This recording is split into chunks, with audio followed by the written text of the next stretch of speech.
Hey folks, getting into another chapter. I got another album. Kind of going a little old school here with some Gorillaz, Dirty Harry. This came out when I was in college, and I'm still jamming out to it. So this chapter 13 on kinetics. I love this stuff. This is what I do in my research. And we're going to talk about some awesome examples in environmental and atmospheric chemistry. But let's wait for the beat to drop first. All right, sweet. Boom, boom, boom. All right, let's put that away and let's get into this science stuff. Okay, reaction rates or chemical kinetics. So this is a subject that deals with how chemistry evolves in time. So we'll write that down here. Let's see. Chemistry evolving in time. Okay, so we're interested in the concentration of reactants and products in a time sequence. Okay, and as you might imagine, there is some heavy. Not only can I not spell, but I can't write. Let's try that again. So there is some heavy calculus involved with this. Calculus. Oh man, I'm failing at my spelling. Okay. However, calculus is not required for this class. So we're going to look at this in a way that avoids using calculus. So that's why we have these deltas. Okay. If we were doing calculus, we would replace those deltas with d's. And so I know not all of you maybe have taken calculus, so you might not know what I'm referring to there. But we're going to do this in a non-calculus way. Okay. So for example, if we look at this reaction, N2 plus O2 is in equilibrium with 2 and O. One of my favorite reactions, as you can tell by now. We recognize, for one, that reactants will disappear in time, right? So their rate of formation will be negative, and products will appear.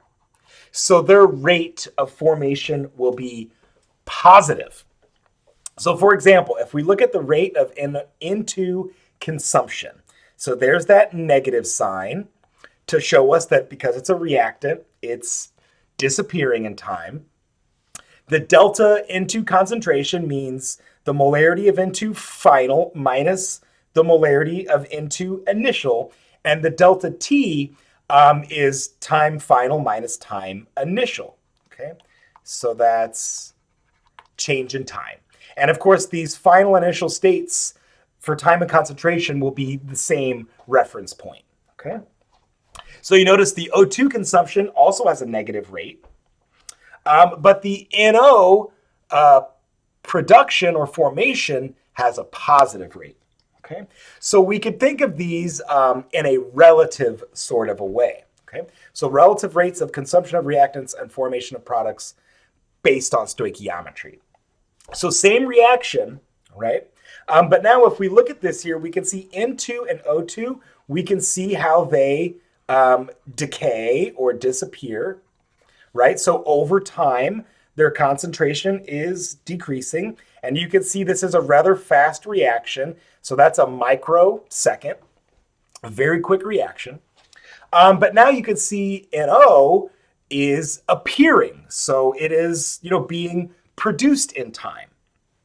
So it has a positive rate as noted by this positive slope. And N2 and O2 have a negative rate as indicated by that negative slope. And you'll also notice that N2 and O2 here, if they start at the same initial concentration, because they're both a 1-to-1 stoichiometry, they're going to have the same rate. However, because 2 NOs are produced for every 1 N2 or O2 that is consumed, its rate is going to be twice that of N2 and O2, okay?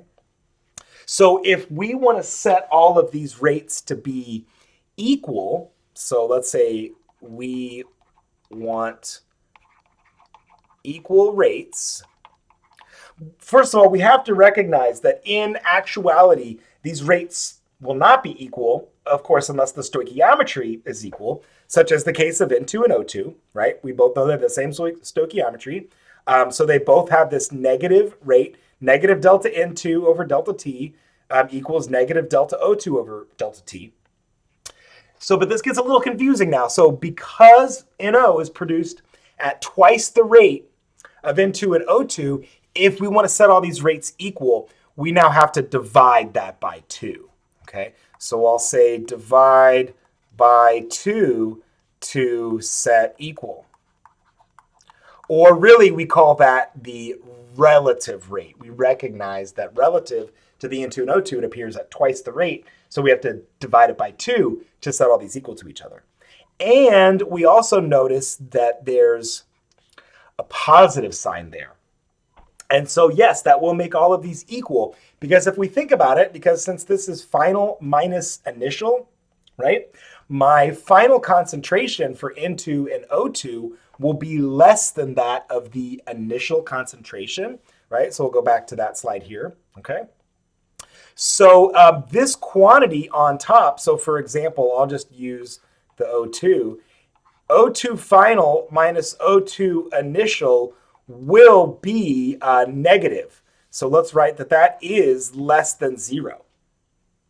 But because we're already putting a negative sign on there, that becomes a negative times a negative situation, which makes it positive. And so that's how we're able to set all of these rates equal to each other. Okay, hopefully that makes sense. So let's do an example. So here's a reaction, N2 plus 3H2 makes 2NH3. So we want to write the relative rate of each reactant and product, and we're going to do that relative to N2 because our N2 has that stoichiometric coefficient of 1. Okay? So if you want to pause and work through this, please go ahead. Otherwise, I'm just going to go ahead and write down the answer. So we recognize that N2 is a reactant, so it's going to have a negative rate. So we'd say negative delta N2 concentration over delta T for time. And we know that's going to equal the negative hydrogen concentration over time. But now we can see that hydrogen is going to be consumed 3 times more than nitrogen. So to set that relative to N2, we've now got to divide that by 3, or in other words, multiplying it by 1/3. Okay. And now if I want to look at this relative to the ammonia, we recognize that ammonia is a product, so it has a positive rate.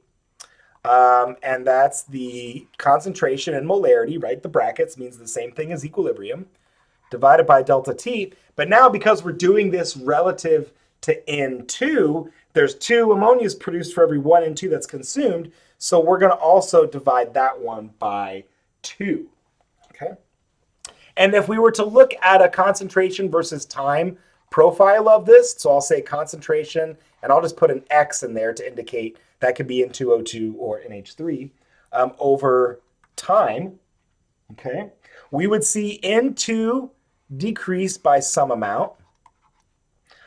We would see H2 decrease by 3 times that amount, right? So our slope for N2 would look something like this, but our slope for H2 would be 3 times as great, all right?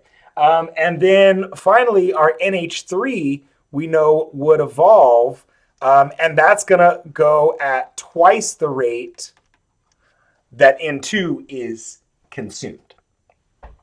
Okay, that's it for this first video.